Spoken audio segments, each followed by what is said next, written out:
students, in previous video we have learned altitudes of the triangle and property of altitude, isn't it?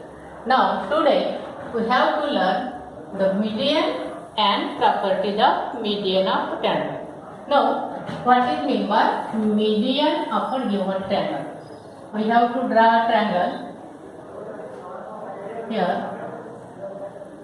It is a triangle PQR म्हणून आपण याला PQR is the given triangle and suppose point A is the midpoint of side QR. So distance QA equal to distance AR, isn't it? Because it is A is the midpoint of side QR. Okay. So this midpoint and its opposite vertex, याचा opposite vertex Q या side QR चा opposite vertex म्हणजे त्याच्या अगदी समोर असलेला कोणता आहे पॉइंट P आणि याच्या opposite साइडचा midpoint जॉइन करणारा सेगमेंट त्याला म्हणू आपण median. So segment PA is the median of given triangle. मग याला डिफाइन कसा करू? The segment joining vertex of the given triangle and midpoint of its opposite side called as median of the given triangle. So segment PA is the median of triangle. समझले definition? Now we will learn how to draw the medians of triangle. इथे आपण ही जी median draw केली फक्त definition समजवण्यापुरती अंदाजे draw केली. आता actually आपण याचं construction कसं करू मीडियनचं ते शिकायचं आहे. To draw the medians of a triangle we have to draw triangle. एक ट्रायंगल काढू आपण. ABC is the given triangle. Now here the median is the bisector of given side, आहे ना. ती मीडियन आहे याच्या मिड पॉइंटला जॉइन केलं वर्टेक्स त्याला मीडियन म्हटलं. To obtain the mid point of given side we have to draw perpendicular bisector of that side. समजते आहे. साइड BC चा मिड पॉइंट मिळवायचा आहे त्याच्यासाठी आपल्याला साइड BC चा परपेंडिक्युलर बायसेक्टर ड्रा करावा लागेल. ओके. कसा ड्रा करायचा पुन्हा एकदा बघा. BC चं जेवढा डिस्टन्स आहे त्याच्या मोर दॅन हाफ डिस्टन्स घेतो आपण, बरोबर आहे. आणि पॉइंट B वरून आपण त्याच्या दोन्ही बाजूला असे आर्क काढू. ते डिस्टन्स न बदलता हा याचा पॉइंटर कंपासचा इथे तेव्हा पॉइंट C वर आणि इथून दोन आर्क काढा अपोजिट साइडला.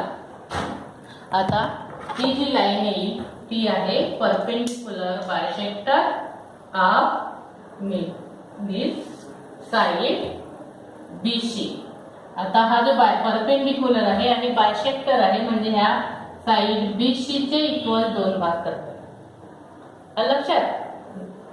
दिस bisector intersect side BC at point Q. That means point Q will be midpoint of side BC. In this way, we have to draw perpendicular bisectors of all these sides. Okay? AC ला bisect करते मी.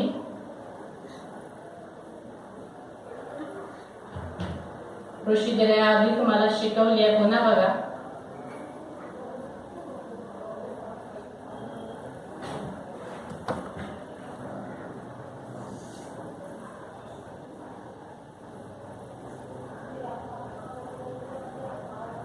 This bisector intersect point AC. Suppose this point is R. So here R is the midpoint of side AC. Okay. Now similarly we can draw the bisector of side AB.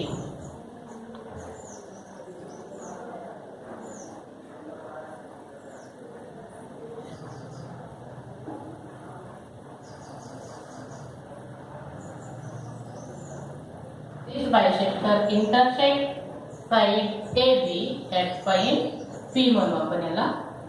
So point P is the midpoint of side AB. Okay. आता बघा bisector कशासाठी काढले समजते का? तिन्ही साइडचे mid point मिळवण्यासाठी side BC चा mid point आणि अपोजिट व्हर्टेक्स यांना जॉईन करणारा जो सेगमेंट आहे त्यांना म्हटलंय median.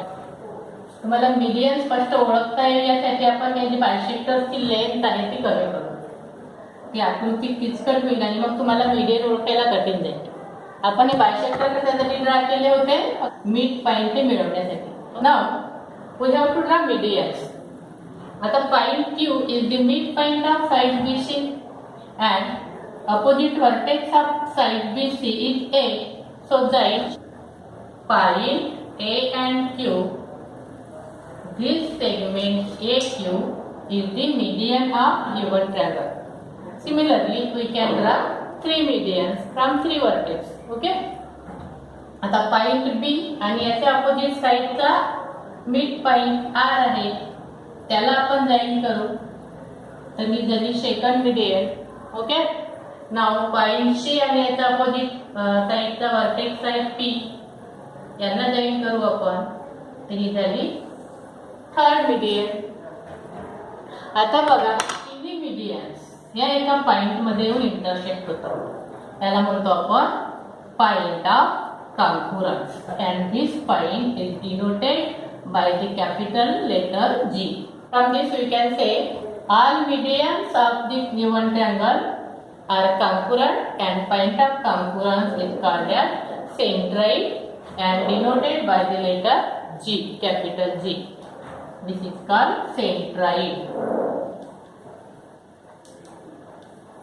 Okay, in this way you can draw the median of the given triangle. समजलं मीडियन कशी ड्रा केली?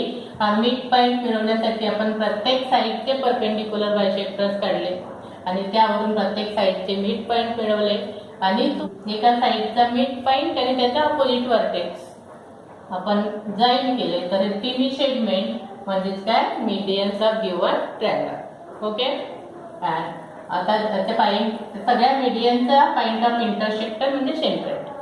आता आपण हे जे मीडियन्स ड्रा केले आहेत त्यावरून आपल्याला मीडियनची पुन्हा एक प्रॉपर्टी काय मिळते ती बघायची. आता हा जो G आहे, G पॉइंट G हा सेंट्रोइड हा या मीडियनला दोन भागामध्ये डिवाइड करतो. दिसतात ना पॉइंट G हा पॉइंट मुळे हा सेगमेंट A Q आहे त्याचे दोन भाग पडले. हा एक भाग A G म्हणू आपण. हा इथे G न लिहिता इथे लिहू. आता बघा हा point G that means centroid. This point G divides each median into two parts. आता बघा कोणते दोन पार्ट? ह्या AQ ही मीडियन आहे. ओके, आणि ह्या AQ चे AG आणि GQ असे दोन पार्ट पडतात. त्याप्रमाणे प्रत्येक मीडियनला हा जो पॉइंट G आहे तो दोन पार्ट मध्ये डिवाइड करतो. हा एक पार्ट, हा दुसरा पार्ट. हे इक्वल नसतात. त्याच्यातलं रेशिओ काय आहे ते आपल्याला काढून बघायचंय. त्यासाठी आपल्याला प्रत्येक पार्टची लेंथ मोजायची. तुम्हाला ऍक्टिव्हिटी दिली आहे त्यामध्ये प्रत्येक सेगमेंटची आपण लेंथ मोजू आणि मग त्यावरून आपल्याला ह्या सेंट्रोइडची एक नवीन प्रॉपर्टी आपल्याला मिळेल ती आपण काढू. ओके, AG ची लेंथ मोजा. त्याची लेंथ आहे ही 15 सेंटीमीटर. पण लिहून ठेवले तर length AG equal to 15 centimetre शेअर. ओके, नाव GQ ची लेंथ मोजू आपण. GQ आहे 7.5. बघायचे तुम्हाला बारीक दिसणार नाही याचं मेजरमेंट. तुम्ही याप्रमाणे मोजायचं G पासून Q पर्यंत. इथे मिळते मला 7.5. GQ इक्वल टू 7.5 शिअर. आता थर्ड कॉलम मध्ये काय दिलं आहे? Length AG is to length GQ म्हणजे लेंथ AG आणि GQ यांचा रेशिओ. आता यांचा रेशिओ कसा ठरवा? लेंथ AG असं पण लिहू शकतो आपण ratio. Ratio means deviation. Length GQ त्यांना डिवाइड करू. तर इथे AG आहे 15 आणि हे आहे AG 15 आणि हे 7.5. 7.5 च्या डबल आहे. 7.5 इंटू 2 इक्वल टू 15 आहे ना. म्हणून आपण हे रेशिओ हे 1 आणि 2 हे रेशिओ मिळतं आपल्याला 2/1 आणि it can be write here 2:1. In this way we can find out the ratio by division. तर हे रेशिओ मिळालं आपल्याला 2:1. Length AG is to length GQ equal to 2:1. Ratio read करतात 2:1. ओके. नाव सेकंड रेशिओ मिळवू आपण. BG ची length मोजू आपण. BG 15 आणि GR ची पण तेवढीच असेल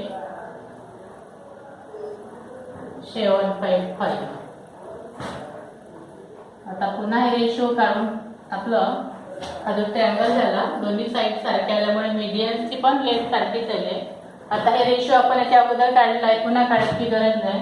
इथे आहे 2:1. तर थर्ड लेंथ मोजू आपण CG. आता बघा मी G पासून स्टार्ट करते. स्टार्टिंग पॉइंट G आणि CG मोजायचं आहे मला. तर CG मेजर करण्यासाठी मी ह्या G वर हे ठेवतो आणि ही सुद्धा 15 cm 7.5 आणि हा रेशिओ येईल 2:1. बघा आपल्या हे तिन्ही मीडियनचे जे सेगमेंट इक्वली डिवाइड झाले ते लेंथ सारखीच आहे. आपण जो ट्रँगल ड्रा केला तो मोजून नाही केला, पण इथे तिन्ही साइड सारख्या आल्या त्याच्यामुळे आपल्याला सगळ्या मीडियन्सची जी लेंथ आहे ती प्रत्येक वेळी सारखी नसेल. ह्या सेगमेंटची इथे आली का ह्या लेंथ कमी जास्त जरी असतील, इथे 15 आली, इथे 16 असेल किंवा 18 असेल, त्याच्या प्रपोर्शन मध्ये इथे असेल. आणि यांचं जे रेशिओ काढू आपण ते मात्र हे जे रेशिओ आहे हे कॉन्स्टंट असेल. प्रत्येक ठिकाणी हे रेशिओ सेम आहे. आलं लक्षात. आता आपल्या इथे तिन्ही साईड सारख्याच आल्या त्याच्यामुळे रेशिओ सारखं आलं, पण इथे साईड जरी डिफरंट आल्या तरी रेशिओ हे सेम असतं आणि ते असतं 2:1. From this we can write the property of centroid. Centroid of the given triangle divides all median in the ratio 2:1. So what is the property of median? All medians of the given triangles are congruent and point of congruent is called as centroid and denoted by the letter G. And centroid divides the median in the ratio 2:1. म्हणजे 2 भाग हे तर 1 भाग हे. ही property खूप महत्त्वाची आहे. तुम्हाला याच्या समोरच्या स्टँडर्ड मध्ये 10th 11th सगळीकडे ही प्रॉपर्टी ऑफ सेंट्राइड यूज करून तुम्हाला न्यूमेरिकल सॉल्व करावे लागतात. तेव्हा ही प्रॉपर्टी लक्षात ठेवायची. Okay. We have to write here property. We have written here the property of medians. The medians of a triangle are concurrent and the point of concurrence is called centroid and denoted by the letter capital G. And centroid divides each median in the ratio 2:1. In this way, in this video we have learned the definition of median and property of median. So you have to write all these on the blackboard in your copy. Okay.